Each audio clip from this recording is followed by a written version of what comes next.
안녕하세요. 김호준입니다. 술렁이는 국정원 직원들. 어제자 중앙일보 기사 제목입니다. 상사로 모시는 분들이 검찰에 끌려가는 모습에 마음이 착잡하다. 직원들 사기가 뚝 떨어졌다. 직원들 회의감이 커질 수밖에 없다. 기사가 전하는 국정원 직원들 분위기입니다. 그래서요. 국정원 직원들 마음이 착잡한 게 국민들 책임입니까? 해서는 안 되는 일을 해서 책임자들이 마땅한 처벌을 받는데 그 직원들 착잡한 걸 왜 국민들이 듣고 있어야 하나요? 국정원의 불법에 착잡하고 회의감이 드는 국민들 마음을 어쩌고요. 정보기관이 털리는 건 세계 웃음거리라는 이야기도 전합니다. 진짜 세계적인 웃음거리는 정보기관이 댓글 공작하고 합성사진이나 만들어 뿌리는 거죠. 국정원 개혁이 제대로 안착할지 회의적이다. 기사는 그렇게 끝을 맺습니다. 그래요? 국정원 직원들이 술렁이니까 다른 정권에서 또 바뀔 거니까 어차피 국정원 개혁이 힘드니까 쓸데없는 짓을 한다는 건가요? 아니면 살살 하자는 겁니까? 여기서 접자는 건가요? 이 기사의 목적이 뭡니까? 김어준의 질문이었습니다.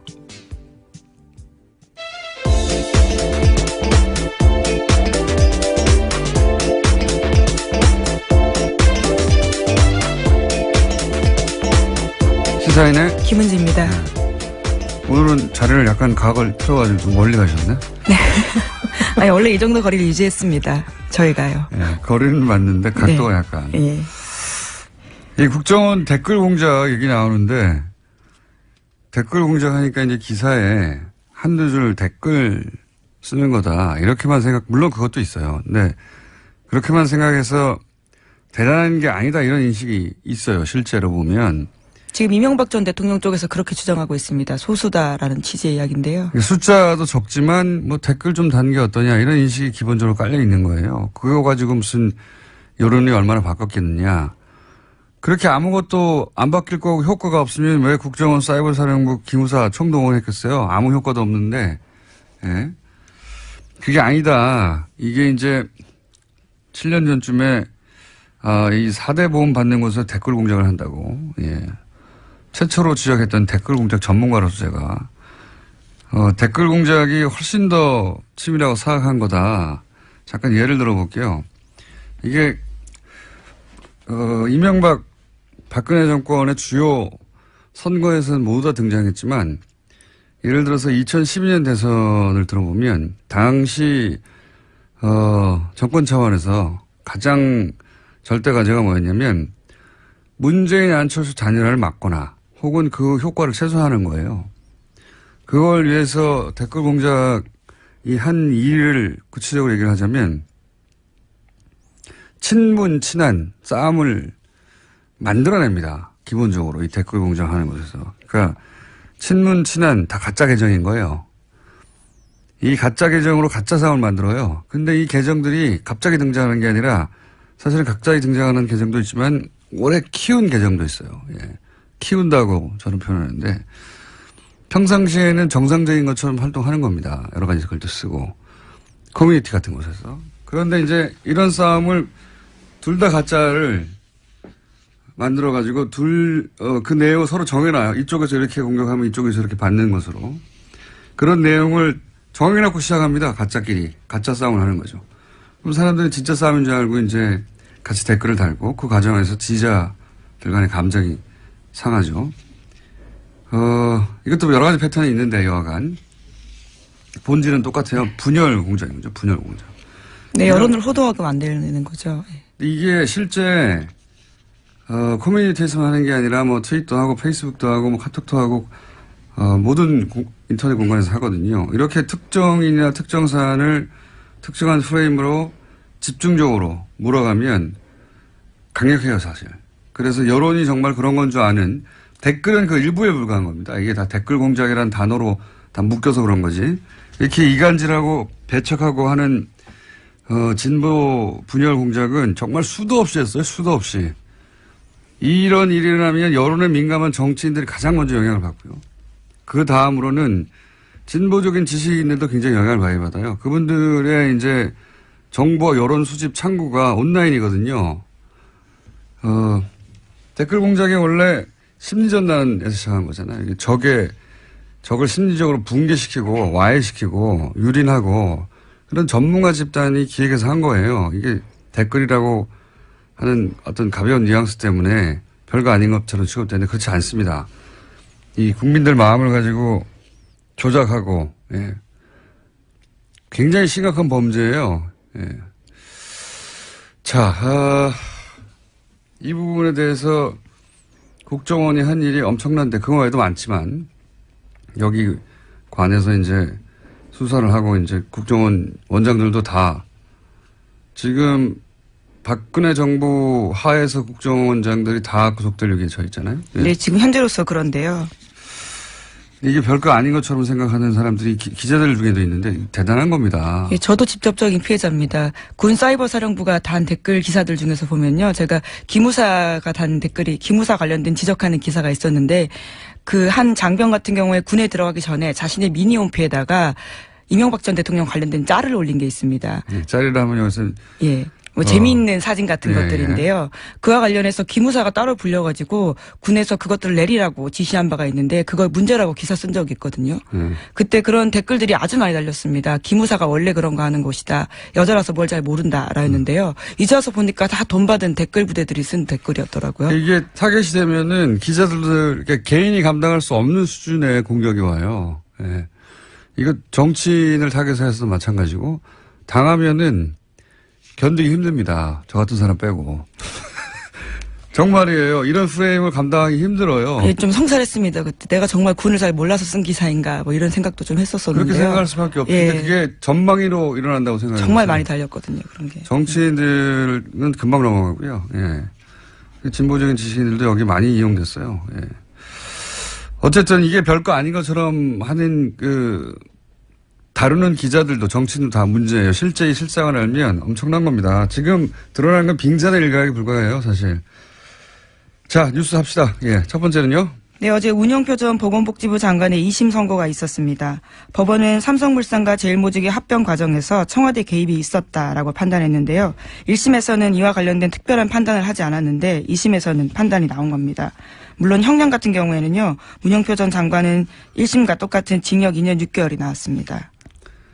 이게 이제 핵심이 1심에서는 박근혜 전 대통령이 지시했냐 안 했냐를 따지지 않았는데 2심에서는 지시했다고 이제 판단했어요. 이게 삼성 합병이 이재용 부회장 입장에서 당시에 당면한 과제 현안이었고 이게 이제 박근혜 전 대통령이 지시했다는 걸 법원이 판단했다는 얘기는 뇌물의 대가성, 예. 대가성에 해당되는 건데 이걸 대통령이 지시했다고 판단했으니까 이제 큰일 난 거는 이재용 부회장이에요. 재판은 문영표 전 복지부 장관 재판이지만 제가 보기에 여기서 가장 큰 영향을 받는 것은 이재용 부회장입니다. 예. 어떡합니까 이거? 예. 현재 2심이 계속 진행되고 있습니다. 이재용 부회장 같은 경우에도요. 이제 어쨌든 한쪽 고리, 예. 뇌물의 대가성에 해당되는 이재용 부회장의 현안을 대통령이 지시했다라고 재판부가 판단했으니까 가장 큰 영향을 받는 건 제가 보기엔 이재용 부회장이고 어떡하죠? 큰일 났네요 그쪽에선. 네, 그런 뉴스입니다. 자 다음 뉴스는요. 네, 어제 이화여대 학사비리 관련된 2심 선고도 있었는데요. 최순실 씨는 1심과 같은 징역 3년을 선고받았습니다. 그 밖에 이화여대 교수 등도 모두 감형 없이 1심과 똑같은 선고를 받았는데 어제 재판부는 최순실 씨에게 이렇게 이야기했습니다. 부모로서 자녀에게 원칙과 규칙 대신 강자의 논리와 승자의 수사부터 배우게 했다라고 비판한 겁니다. 네, 뭐 이건 뭐 당연한 이야기라 그런 뉴스가 있었다고 짚는 것으로 이제 마무리하고 넘어가죠. 다음 뉴스는요. 네, 이명박 정부 자원외교 관련된 뉴스가 또 나왔는데요. 오늘 아침 서울신문이 보도했습니다. 멕시코 볼레오 강산 투자가 이미 수조 원대 손실이 나고 있는데 그럼에도 불구하고 제대로 된 검증 없이 계속해서 굴러가고 있어서 2조 원 가까이 세금이 문제가 되고 있다라는 건데요. 이제까지 회수한 돈은 2천억 원에 불과하다라고 합니다.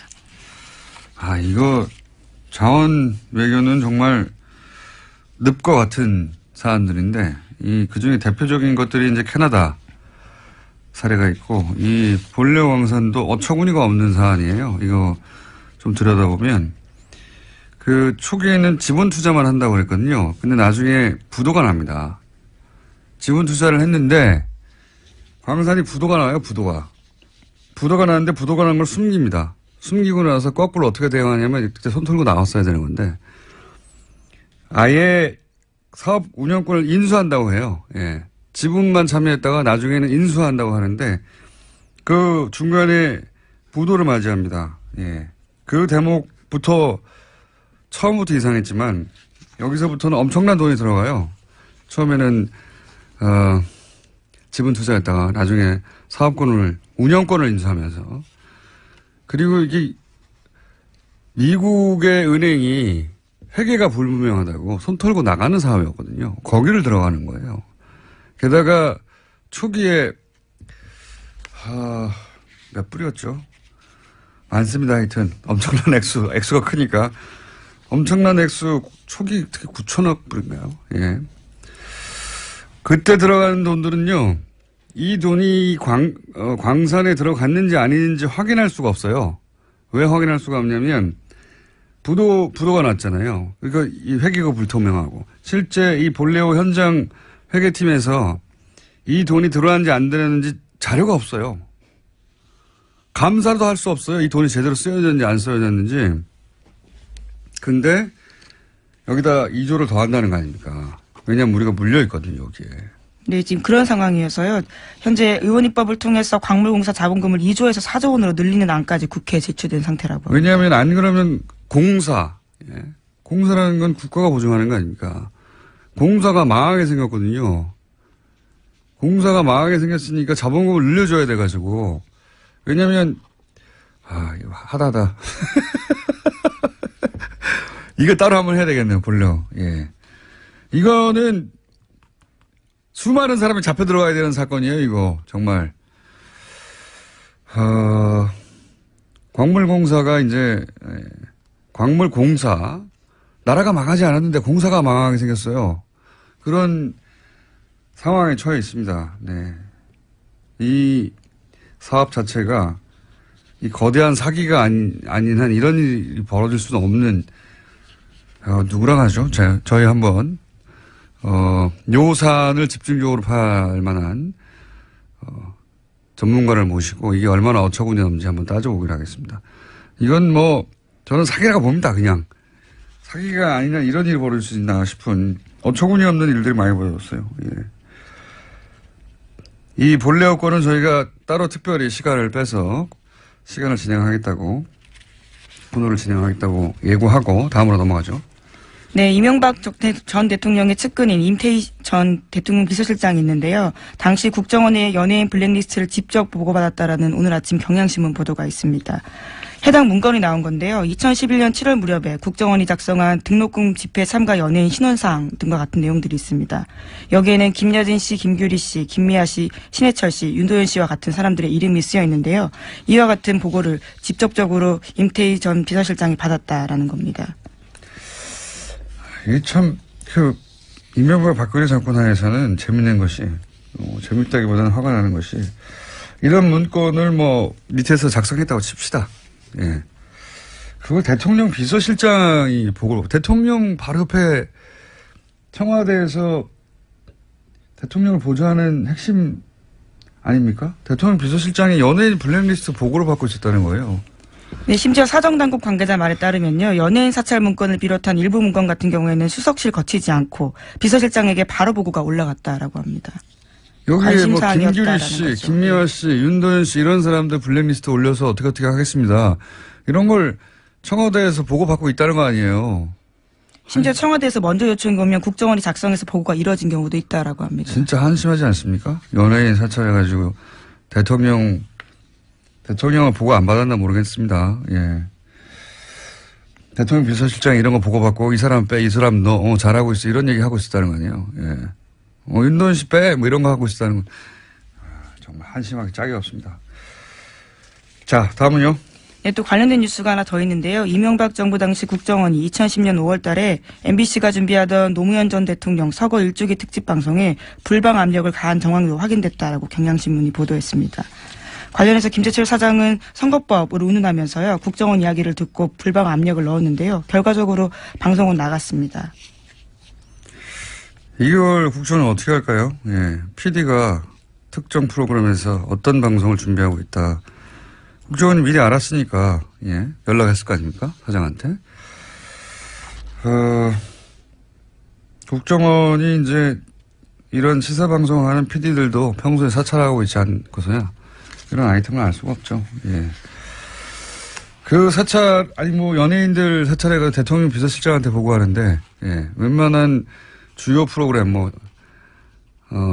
시사적인 프로그램 특히 PD들이 뭘 하는지 사찰은 당연히 했을 거라고 하는 정황이 여기서도 나오네요. 예.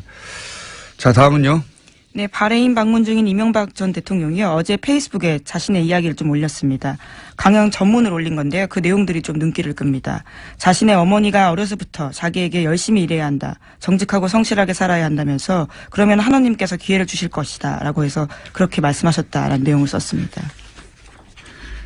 어머님이 아들이 정직하지 않을까 봐 걱정이 많으셨나 봅니다. 이런 말씀을 많이 하셨다니까. 훌륭한 어머님이시네요. 네, 이명박 전 대통령 같은 경우에는 가훈이 정직이라고도 알려져 있어서요. 네. 어머님 걱정이 많으셨던 거예요. 예.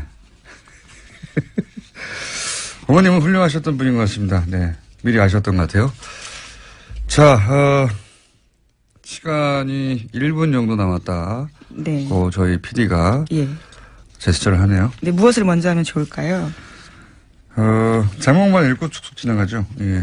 네, 국민의당과 바른정당 간의 이른바 중도통합 움직임이 속도를 내고 있습니다. 그래서 어제 안철수, 유승민 두 대표가 비공개로 통합 방식과 형태를 논의하면서 만났습니다. 네, 속도 안 납니다. 자, 다음은요. 네, 도널드 트럼프 미국 대통령이 진짜 미치광이인지 북한이 미국의 한반도 전문가들에게 물어봤다고 미국의 정치 전문 매체 폴리티코가 보도했습니다. 여기서 미치광이는 nut이라는 영어 단어인데요. 이렇게 해석했습니다. 꼭 미치광이라는 뜻은 아니지만, 예.